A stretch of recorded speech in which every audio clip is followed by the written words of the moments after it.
Good morning, welcome back to my channel. তোমরা সবাই কেমন আছো? আশা করি তোমরা সবাই অনেক ভালো আছো আর আমিও বেশ ভালো আছি। তো আজ আমি নতুন ক্যামেরা স্ট্যান্ড দিয়ে আর কি ফোনটা আটকে শ্যুট করছি। তো আজকের ভিডিওটা আমি এখান থেকে শুরু করছি। আমার স্নান টান করা কমপ্লিট হয়ে গেছে। গলাটা আমার আবার ভেঙে গেছে, কারণ কয়েকদিন ধরেই ছিলাম দাদান বাড়িতে, তো ওখানে ভাইদের পিছনে চিচিয়ে প্রচণ্ড পরিমাণে গলা ভেঙে গেছে। তো ভিডিওটা আজ এখান থেকে শুরু করছি। আগে কি হয় না হয় সেগুলো অবশ্যই আমি তোমাদের সঙ্গে শেয়ার করবো, তো পুরো ভিডিওটা দেখতে থাকো। সকাল সকাল স্নান টান করে নিয়েছি, তার কারণ আজকে ব্যাংকে যাব। ব্যাংকে বলেছিল যে আজকে যাওয়ার জন্য নতুন বই দেবে, মানে টাইটেল চেঞ্জ করে আর কি নতুন বই দেবে তার জন্য। তো সেই জন্যই আর কি যাব। তো আজকে আরেকটা জায়গায় যাব, সেটা কোথায় যাই না যাই সেটা তো তোমরা দেখতেই পাবে। আশা করি তোমাদের ভিডিওটা দেখতে অনেক ভালো লাগবে। তো তোমাদেরকে তো বললামই যে আমার নতুন ক্যামেরা স্ট্যান্ড চলে এসেছে। দেখো একবার কত বড় ক্যামেরা স্ট্যান্ডটা। আমার তো কি আনন্দ হচ্ছে যে আমার আর ক্যামেরা ধরার জন্য কাউকে লাগবে। এখন আমি আর বাপি বেরিয়ে পড়েছি ব্যাংকে যাওয়ার জন্য। দেখি ব্যাংকের কাজটা কতদূর কি মেটে। যদি মিটে যায় তো ভালোই, না হলে আমাকে ওয়েট করে থাকতে হবে সোমবারের জন্য। আবার সোমবার দিন ছুটিও থাকতে পারে। ব্যাংক থেকে বাড়ি এসে খাওয়া দাওয়া করা কমপ্লিট হয়ে গেছে। মা গেছে একটা জায়গায়, ইনভিটেশন আছে সেখানে। তো এখন আমি চটপট করে রেডি হয়ে নেব, কারণ যাব হচ্ছে একটা জায়গায়। সেটা কোথায় যাই না যাই তারপর তো তোমাদের সঙ্গে শেয়ার করব। তোমরা পুরো ভিডিওটা দেখতে থাকো। দেখো যেটা টেনশন করেছিলাম সেটাই স্বাভাবিক। ব্যাংকে যাওয়া আমার বেকার হলো, মানে লিঙ্ক ছিল না, তার কারণে কোনো রকম কাজকর্ম হচ্ছিল না।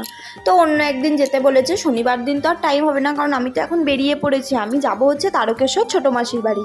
তার আগে ভিডিওতে কিছু কাজ আছে, সেই কাজটা আর কি আমি সেরে নেব। ভিডিওতে কাজ বলতে কি বলো তো, সেরকম কিছু না, আমার কয়েকটা জিনিস জানার ছিল। আমার রেশন কার্ডটা ট্রান্সফার করব সেই কারণে। তো দেখো এদিকে ট্রেনও চলে এসেছে আর আমি নেমেও পড়েছি তারকেশ্বর স্টেশনে। তো চলো এখন হেঁটে হেঁটে যাবো মানোর বাড়িতে। তো মানোর বাড়িতে গিয়ে দেখা যাক যে কি করছে না করছে সবাই। তো দেখো এখন কিন্তু আমি হেঁটে হেঁটে যাচ্ছি আর ওয়েদারটা বেশ ভালোই আছে, মানে খুব একটা গরম নেই, মানে যেরকম আর কি ওয়েদার থাকা উচিত সেরকমই আছে। তো এদিকে দেখো এসে দেখি কি ভাই আবার আমাকে দেখে লজ্জায় জামা পরে নিয়েছে, মানে মুড়ি খাচ্ছিল আর লজ্জায় জামা পরে নিয়েছে, কেন কে জানে। তারপরে আজ হচ্ছে মানোর একজন জায়ের হচ্ছে কি যে বার্থডে। তো সেই কারণেই মানো আর কি মানোর বার্থডেতে তার বাড়িতে খেতে যায়, আর সে তার বার্থডেতে মানোদের বাড়িতে খেতে আসে। এই ব্যাপারটা বেশ ভালো, কারণ নিজের জন্মদিনে নিজে নিজে রান্না করে খাওয়াটা কেমন কেমন একটু লাগে না, ভালোও লাগে না। তো সেই কারণে দেখো মানো কিন্তু চটপট করে সমস্ত রান্না বান্না করতে শুরু করে দিয়েছে। আর আমার ওপর দায়িত্ব পড়েছিল মশাইয়ের জন্য পনিরের তরকারি করা, কারণ মশাই তো এইসব মাছ মাংস ডিম কিছুই খায় না, সেই জন্য। তো আজকের ভিডিওটা একটু রান্না বান্না সংক্রান্তই আর কি হয়ে গেছে। এদিকে দেখো ঝুড়ি ঝুড়ি আলু ভাজা হচ্ছে, কিন্তু দুঃখের বিষয় কি বলো তো, মানো এটা দিতেই ভুলে গিয়েছিল, মানে খাবারের সময় যে আগে দিতে হয় সেটাই ভুলে গিয়েছিল। তারপরে মানো দেখাচ্ছিল যে ফ্লিপকার্ট থেকে এই জিনিসটা কিনেছে, এটা আর কি মশা মারার একটা কিছু রয়েছে, সেটাও হবে, প্লাস হচ্ছে কি নাইট ডুমও জ্বলবে। বেশ ভালো লাগলো এই জিনিসটা, আমার তো খুব ভালো লেগেছে। আর রাতের বেলা আরও বেশি ভালো লাগছিল দেখতে। তো এখানে দেখো মানো একটু নতুন ধরনের কিছু মিষ্টি বানানো শিখেছে আর কি, তো সেটাই আর কি ট্রাই করছিল। জানি না কেমন খেতে, পরে যখন টেস্ট করবো তোমাদের সঙ্গে কিন্তু আমি অবশ্যই শেয়ার করবো যে ওটা কেমন ছিল। আর এদিকে দেখো মানো তো এক হাতে পেরে উঠছিল না, সেই কারণে আমাকে বললো যে তুই পটল ভাজাটা কর। তো সেই মতোই আমি আর কি পটল ভাজা করতে চলে এসেছি। আর এত পরিমাণে তেল ছিটকাচ্ছিল সে কি আর বলবো। আর আমার তো জানোই একটু ভয় লাগে, মানে তেল ছিটকে ছিটকে উঠলে না আমার প্রচণ্ড পরিমাণে ভয় লাগে। আর এদিকে কিন্তু ওই দুধটা তৈরি হচ্ছিল কি ওই মিষ্টিটার জন্য।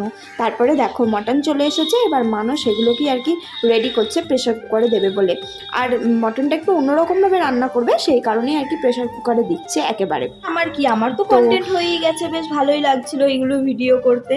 তো মানো বলছিল যে আজকে তোর ভিডিওটা বেশ ভালো হবে, অনেক কিছু মানে কন্টেন্ট পেয়ে গেলি আর কি। আমিও বললাম যে হ্যাঁ হ্যাঁ তাই ভালো। তারপরে এদিকে মানো আমাকে বললো যে তুই চটপট করে পাঁপড়গুলোকে ভেজে ফেল। তো আমিও সেই মতো আর কি কাজে লেগে পড়েছি। প্রথমে তো তেল গরম না হওয়ার কারণে একটু ভালো ফুলছিল, দেন ঠিকঠাক হয়ে গিয়েছিল আর কি। আর আমি কিন্তু অনেক কিছু রান্নাই জানো তো মানোর কাছ থেকে শিখেছি, যেমন পনির রান্না করাটা। তোমরা কীভাবে রান্না করো সেটা তো আমি জানি না, তবে আমি কিভাবে রান্না করি সেটা নয় তোমাদের সঙ্গে একটু শেয়ার করে দিই।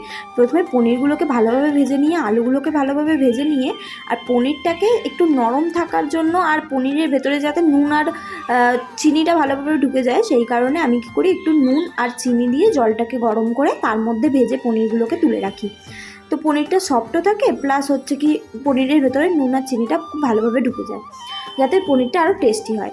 তারপরে কি কাজু বাটা, পোস্ত বাটা, টমেটো বাটা, আদা বাটা এই সমস্ত কিছু দিয়ে ভালোভাবে মশলাটাকে কষিয়ে আলুটা দিয়ে কিছুক্ষণ নাড়াচাড়া করার পর পনিরটা দিয়ে লাস্টে গরম মশলা দিয়ে নামিয়ে নিই। আর এদিকে দেখো মানও কিন্তু ওই মিষ্টিটা আর কি রেডি করতে শুরু করে দিয়েছে। ব্যাকগ্রাউন্ডে একটু আওয়াজ হচ্ছে, তোমরা প্লিজ কিছু মনে করো না। তবে মিষ্টিটা খেয়ে জানো তো দারুণ লাগছিল, মানে মনেই হচ্ছিল না যে এটা পাউরুটি দিয়ে তৈরি। আর এইদিকে দেখো মানও দেখাচ্ছিল যে ড্রাই কিছু আর কি পেস্ট করার জন্য মানও এইটা কিনেছে ফ্লিপকার্ট থেকে, তো বেশ ভালো। এবারে মানও দেখলাম অনেক কিছুই জিনিস কিনেছে ফ্লিপকার্ট থেকে, আমার খুব পছন্দ হয়েছে। তার মধ্যে হচ্ছে এই একটা, মানে এই কড়াই আর একটা তাওয়া আর একটা ডিম ভাজার ছোটো যে সসপ্যান হয় না ওরকম টাইপের সেট। তো বেশ ভালো লাগছিলো, আমার মনটা হচ্ছিলো যে আমিও এরকম একটা নেব, কারণ আমারও তো নতুন সংসার হতে চলেছে, তাই না? আর এই কথাটা কেন বললাম সেটা সময়ের সঙ্গে সঙ্গে তোমরা অবশ্যই বুঝতে পারবে, এখন আমি তোমাদের সঙ্গে কিছুই শেয়ার করব না। আর এদিকে দেখো আমি পনিরগুলোকে কিন্তু মানে ভেজে আর কি নুন আর ওই চিনি দিয়ে জলটাতে দিয়ে দিয়েছি, মানে ভিজিয়ে রেখেছি। আর এদিকে এখন আমি মশলাটা কষাতে শুরু করে দিয়েছি। তো কালারটা দেখো কত সুন্দর এসেছে, আর তেলও ছেড়ে দিয়েছে। তো এখন আমি আলুগুলো দিয়ে আরেকটুখানি কষিয়ে নেব, তারপরে পনিরটা দিয়ে আর কি আমি গরম মশলা দিয়ে কিছুক্ষণ ফুটিয়ে নামিয়ে নেব। আর এদিকে আমার অবস্থা দেখো কি হয়ে গেছে, আর আমি এদিকে মানকে ডাকছিলাম, আমাদের দুজনেরই অবস্থাই একই রকম হয়ে গেছে। এদিকে দেখো আমি আলুও দিয়ে দিয়েছি কিন্তু। এরপর আমি খুব ভালোভাবে পনিরটা দিয়ে আর কি একটুখানি ফুটিয়ে নেব যাতে আলুগুলো একটু গলা গলা হয়ে যায়, তারপরে নামিয়ে দেবো। দেখো জল ঢেলে দিয়েছি, তো একটু নুন কম কম লাগছিলো সেই কারণে আর একটু নুন দিয়ে দিলাম। আর কড়াইটা আমার এত পছন্দ হয়েছে, আমি তো মানকে বলছি কি যে আমি এই কড়াইতেই রান্না করব, অন্য কড়াইতে আমি রান্না করব না। মানো বলছে আচ্ছা ঠিক আছে বেশ, তোর যেটাতে ভালো লাগে তুই সেটাতেই রান্না কর। এদিকে দেখো ফিশ ফ্রাই করব বলে আমি কিন্তু ডিমগুলোকে ভালোভাবে ভেঙে নিয়ে ফেটিয়ে নিচ্ছি। তারপরে এদিকে ওই যে ব্রেড ক্র্যাম্প রেখেছিলাম, ডিমের মধ্যে মাছগুলোকে একটু করে লাগিয়ে ব্রেড ক্র্যাম্পে লাগিয়ে আর কি রেখে দেবো, তারপরে মানও গরম গরম ভেজে নেবে। তো ফিশ ফ্রাইটা খেতে একদম কিন্তু দোকানের মতো হয়েছিল। আর আমার মানও যা সুন্দর রান্না করে, ভাবছি কি যে মানকে একটা ইউটিউব চ্যানেল খুলে দিতেই হবে। তো যেহেতু একা মানুষ স্বাভাবিক এইসব রান্নাবান্নার ভিডিও বিশেষ করে কয়েকজন না হলে, মানে গ্রুপ না হলে কিন্তু হয় না। তো মানুষ সেটাই বলছিল যে তুই এক কাজ কর, আমি ভিডিও করে করে তোকে পাঠাবো, তুই একটা ইউটিউব চ্যানেল খুলে তাতে আর কি আপলোড দিবি। আমি মানুকে বললাম ওভাবে তো হয় না, কেন কি ভিডিও কোয়ালিটি খারাপ হয়ে যাবে, যেহেতু হোয়াটসঅ্যাপে পাঠাবে না। আর এদিকে দেখো মানো কিন্তু মাসিমণির জন্য খাবার দাবার একদম সব রেডি করছে, মানে সাজাতে বসে গেছে। তো মাসিমণি বলছে কি আমার একটু লজ্জা লজ্জা লাগছিল। তো এই দেখো বার্থডে গার্ল কিন্তু বসে গেছে, আর মাসিমণিকে একটা ইডলি মেকার আর কি গিফট করেছে। তো এদিকে মাসিমণি আর কি এখন খাওয়া দাওয়া স্টার্ট করবে। তো মাসিমণি যেহেতু একাই খেতে বসেছিল তাই মাসিমণির একটু লজ্জা লজ্জা লাগছিল, আর বারবার বলছিল যে ওদের সবাইকে দাও তারপরে আমি খাবো। আর এই যে ভাই বোনকে দেখছো, এটা হচ্ছে মাসিমণির আর কি ছেলে আর মেয়ে।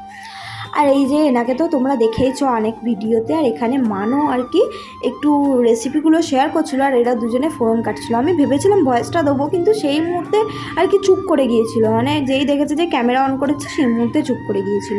তো আজকের ভিডিওটা এই অবধি রাখলাম। আজকের ভিডিওটা তোমাদের কেমন লাগলো অবশ্যই কিন্তু কমেন্ট করে জানাবে। Thank you for watching, by.